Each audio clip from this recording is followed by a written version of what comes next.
we're here with From They Might Be Giants, John Flansburgh and John Linnell. Correct. How are you guys? Good. Excellent.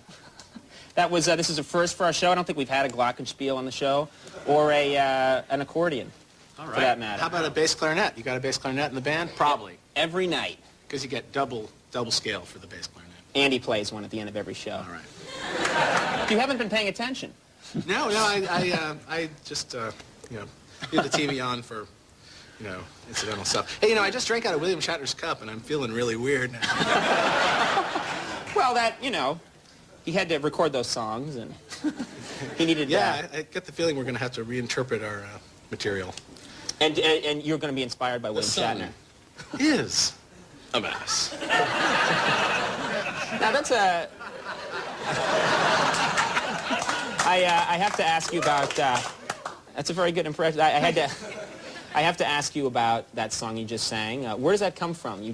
That song was packed with scientific information, more so than most songs that we hear on this show. Well, the thing that's interesting about that song is I don't know if you've ever been to a summer house or something. There are always two books, like a bird watching book and a book about the stars. Right. And you open up page 1 of the Golden Book of Stars, and it says, "The sun is a mass of incandescent gas, a gigantic nuclear furnace." And they leave out the yo-ho part, but pretty much, I was surprised that, it wasn't somehow credited to the Golden Book when we got the publishing rights. It's on an educational record from the 50s called Space Songs. That was a song. You guys didn't write that song. It's a cover. That's right.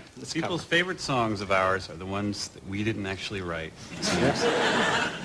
Well, this is a guy who wrote and performed educational songs in the 50s, and he was a huge star. Well, Tom Glazer performed it, and he did a lot of folkways records, which were like big... He was a huge star. Yeah, he was a huge star. He did On Top of Spaghetti. I'm sure you know that song. Big. We're talking moving units. It's a classic. Yeah. And he also did all these American folk song records that were lingering around our New England homes. Folk was big in Cambridge in the 60s. Now you guys are from the Boston area. Yeah. Now you're. All right. Now, are you from Massachusetts? Yeah, I'm from Brookline. Oh, really? I lived in Brookline for a while. Brookline in the house. Yeah. So that's why we're getting so many laughs tonight. Yeah. So when you were a kid, did you say pissa? I tried to. We weren't really allowed in my house to say pissa a lot. I'd say pissa and then kuj. Right. And then my mother would hit me with something. Because I thought there was a kid in my school who actually invented the word pissa, but I've heard since then that it's actually just a New England cultural thing. If he had the copyright. Right. It'd be cleaned It's up. like three-peat, Now, how did you guys meet? We went to high school together. Lincoln Sudbury Regional High. Yeah. Warriors, #1. That's what high school. And how when you first met, did you immediately know, okay, we're going to go on and make music together? No, we weren't doing music originally. We worked on the much disliked high school newspaper, and then we had the only school paper that didn't have a sports section, which for a high school you sort of wonder what else is going on. Right. So, but John was the editor, so.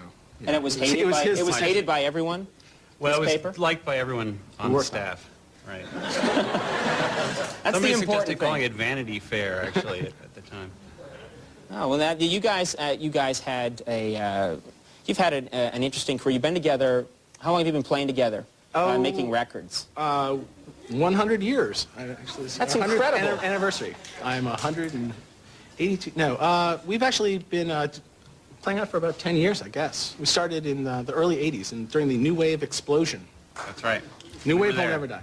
Now you guys had didn't you have you had a call-in number or something? We still do. We still have a dial-a-song service, which is absolutely free to anyone who calls. It's a long-distance call if you're outside of New York. But if you're in New York, or if you just, call from your folks' house or something. And this is and what happens when you dial it? You hear, can you pick the song you want, or whatever song is, you don't have a choice? We've got the machine. It's computerized. We actually have the machine that allows you to do the thing. But it seems so bogus to actually have, Sure. press 1 for song. So we mixed it up ourselves. All right. And the number, I guess, is 718-387-6962. You're flashing on the screen. There you go, 718-387-6962. That is cool, yeah. See? So we want to remind everybody We want The to remind wonders of everybody TV. to write this down now and call back a week from now because you'll never get through now. But Write it down. It's going to be a madhouse. Yeah. Well, listen, thanks very much. I enjoyed the song very much, and we'll be right back with Susie Amos.